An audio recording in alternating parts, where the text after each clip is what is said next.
Docteur, depuis plus de 6 mois, ma femme me refuse le sexe. Elle m'a sevré, j'ai tout essayé, je ne sais plus quoi faire. Au secours! Alors, dans la dernière vidéo, je m'adressais aux femmes en leur partageant quelques astuces et aujourd'hui, je vais m'adresser à ces messieurs.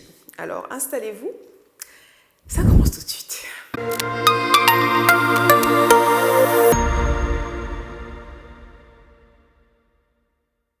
Hello my people, comment allez-vous? Mais bienvenue dans cette nouvelle vidéo. Pour ceux et celles qui découvrent la chaîne via cette vidéo, je suis Dr Paul Moko, médecin sexologue et sur le Max Santé nous parlons de santé, de bien-être et d'épanouissement sexuel et intime. Alors je vous invite à vous abonner, à activer la cloche de notification pour être prévenu à chaque fois que je poste une nouvelle vidéo. N'hésitez pas à me rejoindre sur les réseaux sociaux, le Max Santé sur Facebook et sur Instagram et à télécharger votre cadeau de bienvenue. Je vous mets le lien en barre d'informations. Les 10 secrets pour faire craquer une femme au lit. Je vous mets ça en barre d'informations. Oui, je l'ai déjà dit, mais je radote, c'est pas grave. Tout est en barre d'informations. Et n'oubliez pas également que mon livre Bien dans ma fleur dorite sur la couette est également disponible sur Amazon. Je vous mettrai le lien en barre d'informations. Maintenant, nous pouvons passer à l'attaque. Dans ma précédente vidéo, je suis tombée sur les femmes. Il s'agissait d'un homme qui se plaignait, enfin un homme, plusieurs messieurs qui se plaignaient du fait que leur partenaire les avait sevrés depuis des mois et ils étaient désespérés. J'ai fait une première vidéo au sein de laquelle je pointais du doigt 4 erreurs que commettent communément les femmes dans ce type de situation et bien évidemment je proposais des solutions pour pallier à ça.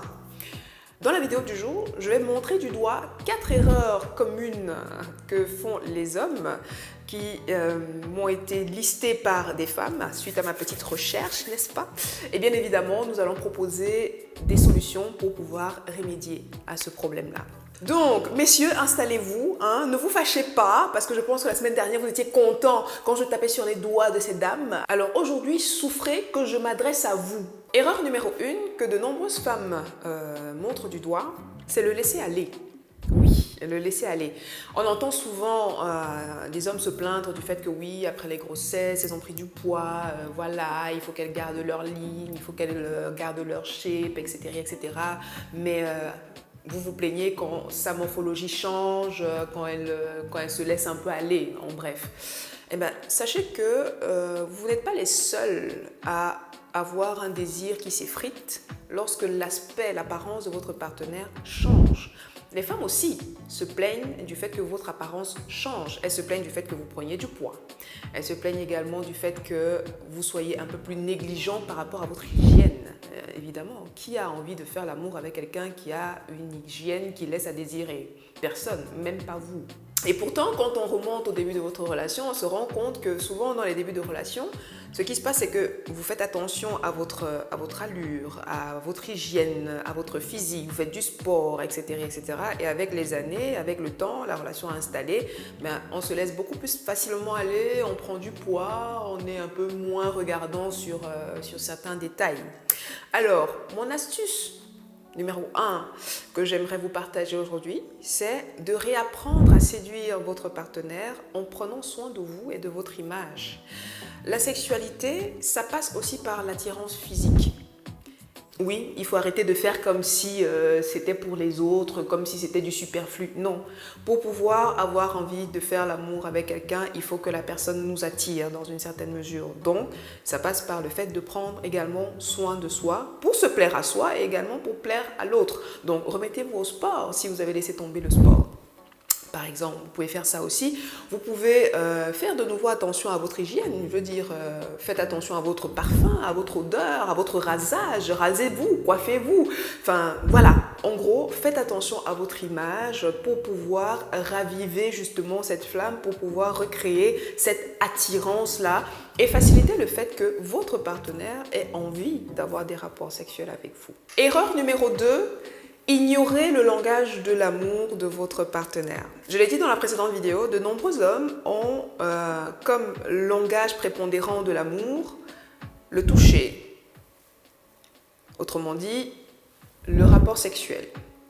Voilà. Je ne dis pas tous les hommes, ne me tombez pas dessus, hein, voilà. Aussi vrai que votre langage prépondérant de l'amour, c'est le toucher, donc le rapport sexuel, et le rapport sexuel qui est une manière de dire « je t'aime » à votre partenaire, de nombreuses femmes ont comme langage prépondérant de l'amour les moments de qualité, les paroles valorisantes, potentiellement les services rendus aussi. Si vous ne connaissez pas les langages de l'amour, les 5 langages de l'amour, Gary Chapman, allez lire, c'est intéressant. Si vous ne l'avez pas encore fait, voilà, c'est l'occasion, lisez. Donc, elles ont ça comme langage prépondérant de l'amour. Ça veut dire que pour pouvoir parvenir à faire en sorte que votre langage de l'amour soit satisfait, ce serait peut-être bien, ça c'est mon astuce numéro 2, de penser à satisfaire son langage de l'amour à elle pour faciliter son adhésion au vôtre. Je ne sais pas si vous comprenez ce que je veux dire. Bon, je m'explique. Pour vous, c'est le toucher, donc le rapport sexuel, dans le cas qui nous occupe. Mais pour elle, ce sera peut-être le fait de lui accorder des moments de qualité. Accordez-lui du temps. Invitez-la au resto, invitez-la à faire d'autres activités en dehors de votre quotidien. Et quand je dis inviter au resto, ça ne veut pas dire à chaque fois le même restaurant, parce que vous, quand vous avez trouvé une formule qui fonctionne, vous ne changez plus. Il faut faire des mises à jour, hein, voilà. Donc, ça peut être le fait de lui accorder du temps pour passer des moments de qualité, par exemple. Ça peut être simplement par le fait de lui dire des paroles valorisantes, complimentez-la. Ne parlez pas, ne dites pas seulement les choses quand tout va mal, ne faites pas seulement des reproches, faites des compliments. Quand elle est habillée bizarrement, vous lui dites « Ouh, c'est bizarre, hein ?» Mais quand elle est jolie, quand elle est séduisante, dites-lui qu'elle est séduisante, par exemple. Et quand on parle, par exemple, de service rendu, ça peut être également par le fait de participer aux tâches ménagères. Oui, et c'est là que je vous ai perdu. Alors, je m'explique. J'avais expliqué que ça avait davantage de sens de planifier son rapport sexuel, de le fixer dans son agenda et de se ménager du temps pour ça, de se préparer psychologiquement, physiquement, au niveau de l'environnement, etc., etc. Pour qu'elle soit disponible pour vous, pour quelle est la possibilité de se préparer, quelle est l'énergie, quel est le temps de se consacrer, de vous accorder du temps à elle aussi. Bien évidemment, ce n'est pas qu'à vous, je suis d'accord, mais qu'elle puisse mettre tout ça en place, il faudrait qu'elle puisse ménager son énergie. Et ménager son énergie sous-entend qu'au niveau de son quotidien, il y ait des choses qui soient un peu décantées, qu'elle soit soulagée, qu'elle soit allégée d'un certain poids. Et soulagée d'un certain poids, ça peut être soulager du poids de certaines tâches ménagères du quotidien. Donc, vous pouvez décider de participer aux tâches ménagères, ok?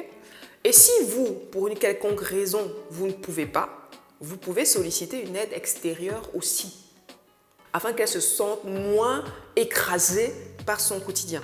Parce que tant qu'elle sera écrasée par son quotidien, tant qu'elle sera fatiguée à cause du travail, de la maison, des enfants, etc., etc., il sera difficile pour elle de trouver de l'énergie pour pouvoir satisfaire vos besoins à vous.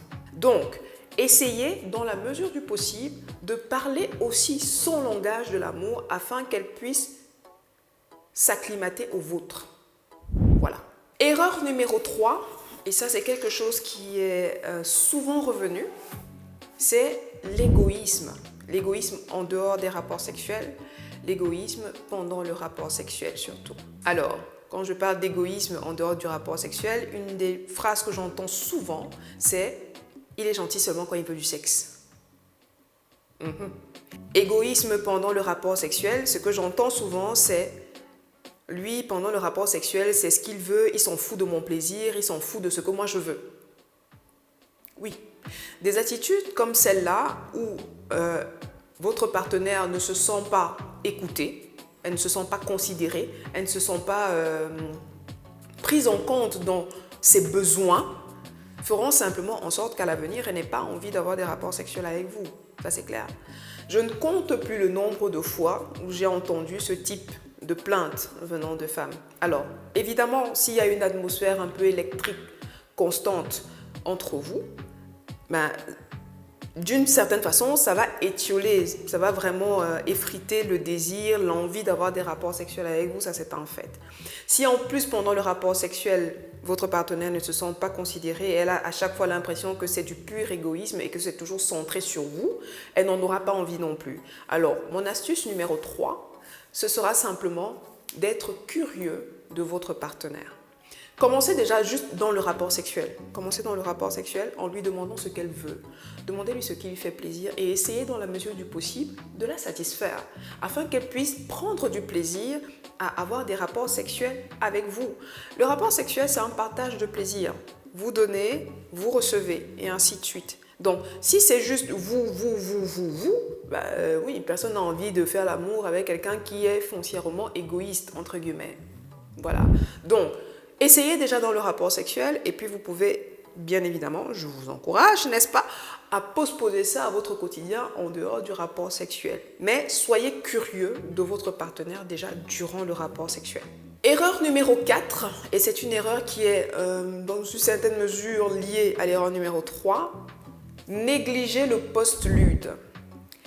Alors, le post-lude, c'est quoi? C'est l'après-éjaculation. De nombreuses femmes se plaignent, et encore une fois, j'entends cette plainte trop souvent. Elles se plaignent du fait que une fois que leur partenaire a éjaculé, c'est terminé. On se couche, fini, au revoir, merci. Il y en a même qui mettent la couverture, tchoup, ils ronflent et puis à demain quoi. Voilà. Il peut arriver que vous éjaculiez rapidement pour diverses raisons. Il peut également arriver que votre éjaculation arrive quand votre partenaire est dans la phase croissante de sa courbe d'excitation. On va dire ça comme ça. Et que le fait que vous éjaculiez la stoppe un tout petit peu. Et donc l'erreur que de nombreux hommes font, c'est s'arrêter et puis plus rien. Mon astuce numéro 4, ce sera de continuer d'être actif, même après l'éjaculation. Je m'explique parce qu'il ne faut pas que vous transformiez mes propos. Attendez que j'explique. Ok, vous avez éjaculé, l'érection, elle est retombée, et puis le coït s'est arrêté. Ok, sachez que vous pouvez continuer de procurer du plaisir à votre partenaire, même sans coït. Okay? Le coït n'est pas le seul garant du plaisir sexuel. Il y a d'autres moyens de continuer à procurer du plaisir à votre partenaire, même lorsque vous avez éjaculé et que le coït s'est arrêté. Donc, ne négligez pas le post-lude parce que c'est une phase qui peut contribuer à ce que vous continuiez d'être à l'écoute du plaisir, des besoins de votre partenaire. Donc, vraiment, notez-le quelque part, écrivez, hein, n'oubliez pas, voilà, pensez-y. Voilà mes 4 astuces à vous, messieurs, pour pouvoir pallier à ce problème de désert sexuel dans votre sexualité à deux. Dites-moi en commentaire si vous avez d'autres astuces comme ça, je suis curieuse de les lire. Voilà, je suis curieuse. Il y a toujours plus dans 2 têtes que dans une, hein, n'est-ce pas? Pour ceux et celles qui désirent un suivi en sexologie, une consultation en sexologie, je vous mettrai le lien pour réserver votre consultation en barre d'informations. Likez la vidéo. Partagez-la à quelqu'un que ça pourrait aider, n'est-ce pas? Partagez-la massivement parce que je sais que ça aidera beaucoup de gens. Partagez. Abonnez-vous si ce n'est pas encore fait. Et ma foi, je vous dis à très vite dans une prochaine vidéo. D'ici là, prenez grand soin de vous et à très bientôt. Salut!